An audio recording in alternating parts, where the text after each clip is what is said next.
माई space kitchen interiors, अब वक्त आ गया है आपके किचन को अपग्रेड करने का।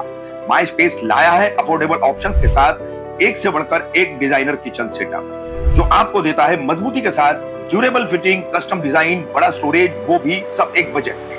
साथ ही साथ आपको माई स्पेस किचन इंटीरियर्स फ्री में डिजाइन कंसल्टेशन भी प्रोवाइड करता है। तो देर किस बात की, अभी कॉल कीजिए माई स्पेस किचन इंटीरियर्स और आपके किचन को बनाए शानदार। मुमरा जामा मस्जिद के इमाम साहब के कमरा और हुजरा का विवाद, क्या बोले इस विवाद को लेकर इमाम साहब, सुनिए।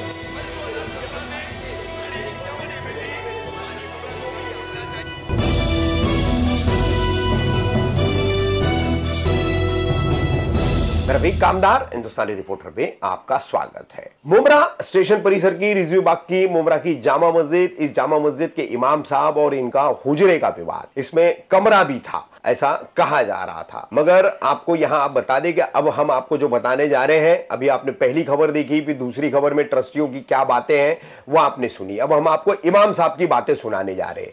और ये बातें जो है, हमने जो इंटरव्यू उनका रिकॉर्ड किया है, तो उनके कई युवा, मुस्लिम युवा जो है समर्थक भी उनके साथ मौजूद थे। तो वीडियो काफी लंबी हो गई है, तो इसलिए दो भागों में आपको दिखाएंगे। तो पहला भाग देखिए आप, जिसमें इमाम साहब ने इस पूरे विवाद को लेकर अपनी भूमिका स्पष्ट की है। 2 वर्ष पहले उन्होंने मस्जिद की जो नई तामीर की जा रही थी, उसके मुताबिक पहली मंजिल और तल मंजिल के बीच का जो आधा फ्लोर होता है, वहां पर अपने लिए हुजरे की मांग की थी। उसकी एक तहरीरी उन्होंने जो है, गुजारिश जो है उन्होंने की थी ट्रस्टियों से, जो उन्होंने स्वीकारी नहीं। सारा खुलासा अपने तौर पर इमाम साहब ने किया है और उनका साफ साफ कहना है कि कमरे का कोई विवाद नहीं है, कमरे की कोई बात नहीं है और कमरा उन्होंने मांगा ही नहीं था। और इमाम साहब ने कमरे का मामला खत्म कर दिया है और ट्रस्टियों ने भी उसे स्वीकारा था कि कमरा उन्हें नहीं चाहिए। तो बहरहाल हुजरे का क्या विवाद है, तो उस पर इमाम साहब क्या बोल रहे हैं वो हम आपको दिखा रहे हैं। और देखिए इसके बाद का दूसरा भाग, उनके युवा समर्थक क्या कह रहे हैं। इमाम साहब, हमने कल एक खबर चलाई थी, उसमें यह बताया था आपने जुम्मा के दिन ट्रस्टियों के बारे में ये कहा है, एक रूम की बात और आपके उजरे की बात। तो आपने अपने बयान में जुम्मा के उजरे की ही बात रखी थी और ट्रस्टियों ने रूम की भी बात रखी थी। और हमने ट्रस्टियों से बात करी तो उन्होंने बताया भाई साहब के इधर बातचीत हुई है और हमने रूम उनका रेडी है और फर्स्ट फ्लोर पे हम उनको उजरा बना के देंगे। तो ये पूरे मसले का खुलासा क्या है, आप क्या कहना चाहेंगे? देखिए, मैं अताउल्लाह कादरी, खतीब इमाम, सुन्नी जामा मस्जिद मुमरा। आज मुझे एक चैनल के ज़रिए से पता चला कि मेरे हुजरे से मुताल्लिक कुछ लोगों ने फर्जी खबर पहुंचा दी और जिन बातों से मेरा कोई ताल्लुक़ आज तक नहीं था, उन बातों का तज़किरा उस चैनल में लोगों ने डलवा दिया, जिससे मुझे तकलीफ़ पहुंची। सबसे पहले आपको मैं ये बताना चाहता हूँ कि अल्हम्दुलिल्लाह मुझे तकरीबन 23 या सवा 23 साल हो गए सुन्नी जामा मस्जिद मुमरा में अल्हम्दुलिल्लाह इमामत की खिदमत करते हुए।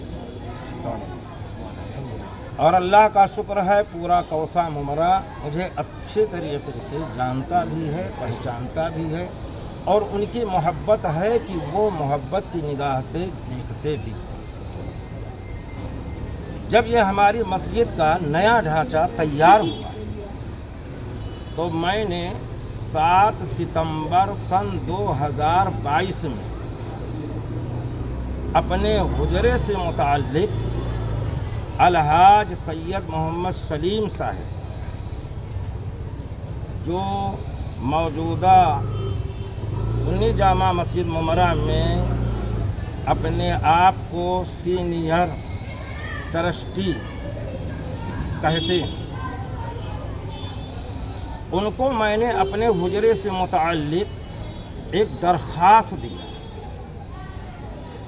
जिस दरख्वास्त में मैंने तामीरी कमेटी और सुन्नी जामा मस्जिद ट्रस्ट दोनों के नाम से इस लेटर में जिक्र किया, दोनों का जिक्र किया, जिसमें लिखा हुआ है 7/9 सन 2022 मोहतरम ट्रस्टियान साहिबान, वो तामीरी कमेटी सुन्नी जामा मस्जिद मुमरा। अस्सलामु अलैकुम व रहमतुल्लाहि व बरकातुहू। गुजारिश है कि मैंने सुना है कि इमाम के लिए जो हुजरा बनाया जा रहा है वो दूसरे मंजिले पर है, जबकि पहली ही छत तकरीबन 20 फीट की ऊंचाई पर है। किसी भी मस्जिद में आप देखें तो इमाम का हुजरा या तो ग्राउंड फ्लोर पर है या फर्स्ट फ्लोर पर। लिहाजा गुजारिश है, मेरे जुमले को गौर कीजिएगा, मैंने इल्तमास किया, लिहाजा गुजारिश है कि जैसे पहले हुजरा था शहीद होने से पहले, वैसे ही पहले मंजिले पर, यानी पहले मंजिले से मुराद यह है जो बीच में हाफ मंजिला है उस मंजिले पर तैयार करें ताकि इमाम को तकलीफ ना पहुँचे। इतना मैंने उनको दिया। उन्होंने लिया और पूछा कि क्या है, तो मैंने कहा इसमें हुजरे से मुताबिक। तो उन्होंने दोनों कापियों को ऐसे वापस कर दिया, बोले नहीं मैं नहीं ले सकता। क्या बोले? मैं नहीं ले सकता। तो मैंने कहा कि भाई अगर आप नहीं ले सकते हैं तो मैं क्या करूं? आप किनके हाथ में दिए थे इमाम साहब? सैयद मोहम्मद सलीम साहब। फिर मैंने इसकी कापी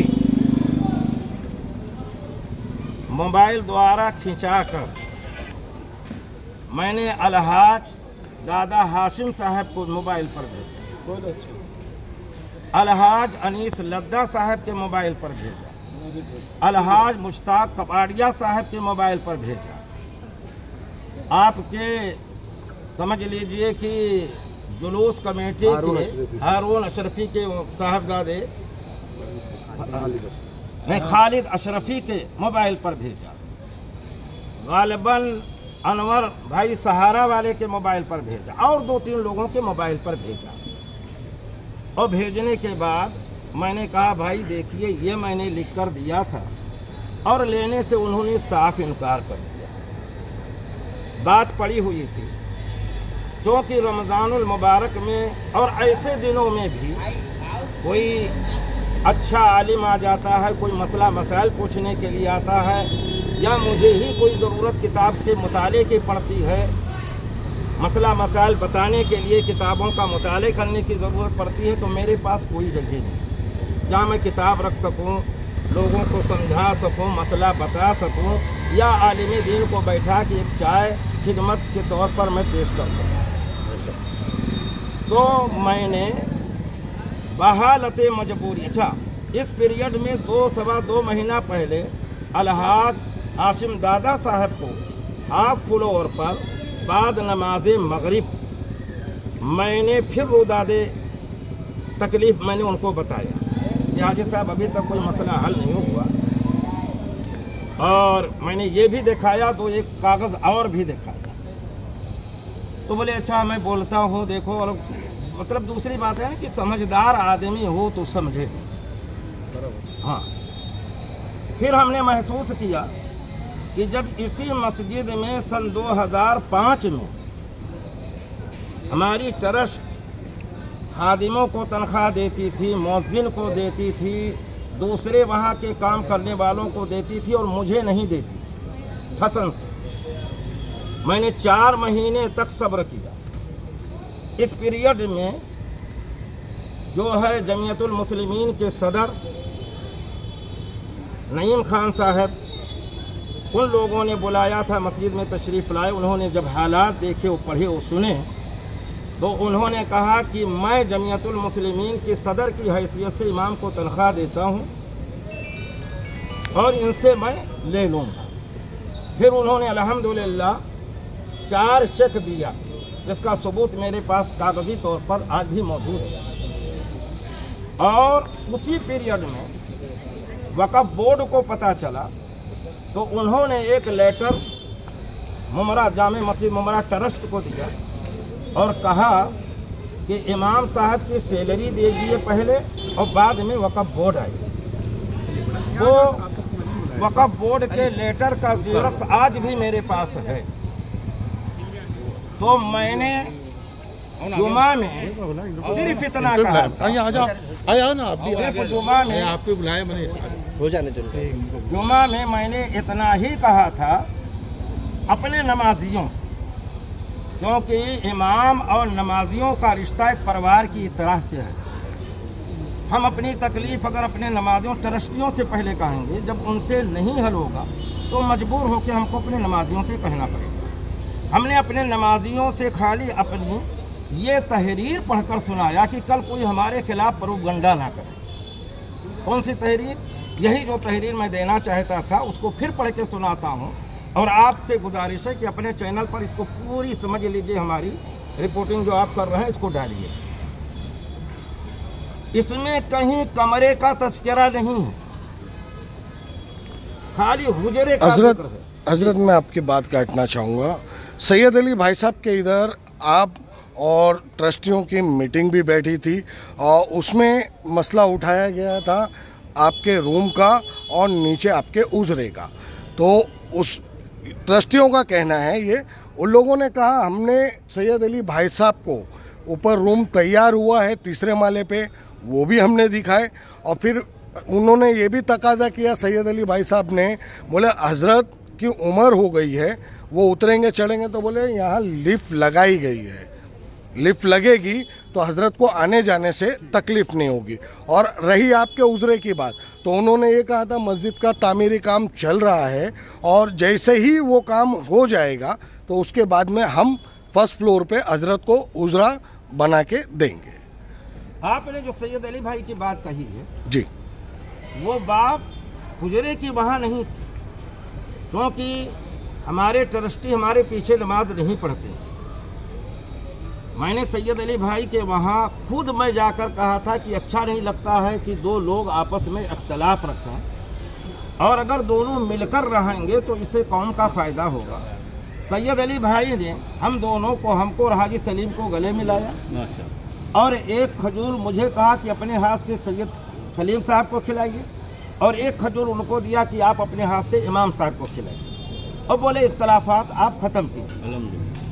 लेकिन उन्होंने कहा कि नहीं नहीं, वो ऐसे कैसे ख़त्म हो जाएगा, वो वहाँ चाय पिए पैसा नहीं दिए, वहाँ पर वो पान खाए पैसा नहीं दिए।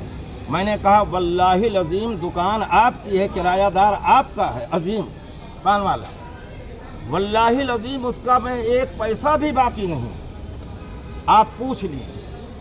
तो इस पर सैयद अली भाई साहब ने भी ये फरमाया कि ये तो आप गलत कह रहे हो, अरे कोई मुझे ही चाय पिला देता है मोहब्बतन, वो तो इतनी बड़ी मस्जिद के इमाम है। उस सिलसिले में बात हुई थी, बात समझे। और मैंने ना कमरे से मुताल्लिक कभी कहा है ना कहूँगा। ये भी कहा है कि अगर हमारी ट्रस्ट गुजारिश किया है, अगर मेरी ट्रस्ट मुझे हुजरा नहीं देगी तो जब तक लिखा हुआ है मैं खिदमत कर रहा हूँ बगैर हुजरे के करता रहूँ, ये मैंने कहा। क्योंकि हुजरा मेरे नाम का नहीं, हम आज इमाम है उसका इस्तेमाल हम करेंगे, कल कोई दूसरा आएगा उसका इस्तेमाल वो करेगा, कोई तीसरा आएगा उसका इस्तेमाल वो करेगा। हाँ, हुजरा इमाम के लिए जो होता है वो एक ज़रूरी रहता है और उम्र के हिसाब से मैंने उनसे गुजारिश की, आज भी गुजारिश ही कर रहा हूँ आपके चैनल के ज़रिए से कि अनानियत छोड़ दिया जाए, मिलजुल के हमारी तकलीफ़ को महसूस करते हुए, मिल्लत के दर्द को महसूस करते हुए जो हुजरा आपने नायब इमाम को दिया है वो हमको अता कर दें जब तक मैं हूँ, और उनको ऊपर दे दीजिए अगर वो सहूलत है तो। जब लिफ्ट लगेगी तो ऊपर चले जाएंगे। अभी मस्जिद के गेट के दोनों तरफ एक बोर्ड लगा दिया है उन्होंने कि मस्जिद के इमाम के भड़काऊ बयान से कुछ लोगों ने, नौजवानों ने मस्जिद का तामीरी काम बंद करा दिया। इससे मेरा कोई ताल्लुक़ नहीं है, मैंने ना कभी हिसाब किताब से मुताल्लिक़ कहा है, ना काम बंद करने और चलने से मुताल्लिक़ कहा है। मेरी गुजारिश, मेरी क्या है गुजारिश, इल्तिमास, रिक्वेस्ट यही है कि मेरे उम्र के हिसाब से अगर वो पहले मंजिले पर यानी हाफ मंजिले पर अता कर देंगे तो ये उनकी बड़ी मेहरबानी होगी। हम भी यही हजरत, ये मैं आपकी बात काटा, अभी मैं आपको बोलना चाहूँगा, जैसे अभी आपने जुम्मा के दिन बयान में कहा और जो कुछ लोग वहाँ भड़क गए बाद में माहौल नहीं, बहुत ही अच्छे से नहीं आप वो वीडियो देखिए, बहुत वीडियो में मतलब ये वीडियो में आप देखिए, नहीं वीडियो में आप देखिए, ट्रस्टियों को बोलते हुए भी आप दिख रहे हैं उसमें, और बाकायदा आप भड़के हुए भी हैं, और आप बराबर चेक करिए भाई। और ठीक है, तो यही मसला जब लोगों तक नहीं पहुंचते हुए, जैसे हमारे मुमरा के जो करता धरता हर चीज़ में जब कोई इमाम पे या किस पे बात आती है तो हजरत मोइन में आगे आते हैं, तो आप ट्रस्टियों को उनके पास बिठा देते, ये बंद में हो जाता, ये मसला इतना उलझता है। 2009 से ये बंद में ही था मसला। ये सवाल हमसे हो रहा है, हम जवाब दें। मैं एक इमाम हूँ और इमाम दीन की बातें बताने में, मजहबी बातें बताने में, जायज़ और नाजायज़ बताने में साफ तौर से बयान कर देता है कि भाई ये चीज़ जायज़ है, ये चीज़ नाजायज़ है। जी सही। जब मस्जिद तामीर होने लगी तो उस वक्त मैंने बम्बई के 2 मशहूर मुफ्तियान एज़ाम को यहाँ बुलवाया। उसके अखराजात सैयद सलीम साहब ने ही दिया था, चाहे वो मस्जिद की तरफ से दिए हों चाहे अपने जेब खास से दिए। और उनसे मसला पूछा गया कि ये जो दीवार है, दुकान के पश्चिम तरफ जो दीवार अच्छी थी, पहली दीवार जी, क्या इधर हम कुछ बना सकते हैं? तो उन्होंने कहा कि नहीं, यहाँ कुछ भी नहीं बना सकते हो, मस्जिद कल भी थी, आज भी ये मस्जिद है और क़यामत तक मस्जिद है। उन्होंने कहा कि जीना, बोले नहीं, जीना नहीं बना सकते, मस्जिद में जीना नहीं बना सकते। इसको ट्रस्टियों के सामने कहा, मेरे सामने कहा, हाफिज शाकिर साहब थे, उन्होंने कहा ना यकीन हो तो उन दोनों मुफ्तियान निज़ाम, मुफ्ती अशरफ रज़ा साहब की बिला और मुफ्ती महमूद अख्तर साहब की बिला से आप मालूम कर सकते हैं। लेकिन इसे अना कहा जाए कि जो चीज़ नाजायज़ है हमारी ट्रस्ट ने उसे भी तामीर कर दी। ये कितने अफसोस की बात है। अब अगर हम इस चीज़ को एक जानने वाले होने के बावजूद ना बोले, छुपाए हैं, तो ये तो शरीयत के साथ मेरा धोखाधड़ी हो जाएगा। तो जो आदमी शरीयत की बात ना माने, वो आदमी हमारी तुम्हारी किसी की बात जल्दी मानेगा नहीं। हजरत, ये पूरे मसले का लास्ट हल क्या है? कुछ हल बस बहुत छोटा सा है। मेरी जो गुजारिश है मेरी उम्र के हिसाब जब उनसे हजरत जब हमने पूछा, जब उनसे हमने बाइट ली, हमारी बातचीत हुई, तो उन्होंने कहा हम उजरा तो बना के फर्स्ट फ्लोर पे दे रहे हैं। दे रहे हैं तो फिर उनको बोल दो कि हम दे रहे करके। ये मतलब आप अनाउंसमेंट कर रहे हैं, अनाउंसमेंट कर दो ना, मस्जिद में अनाउंसमेंट कर दो जुम्मा में, क्या हम दे रहे हैं। बोर्ड लगाए, हाँ, मैं आपसे बात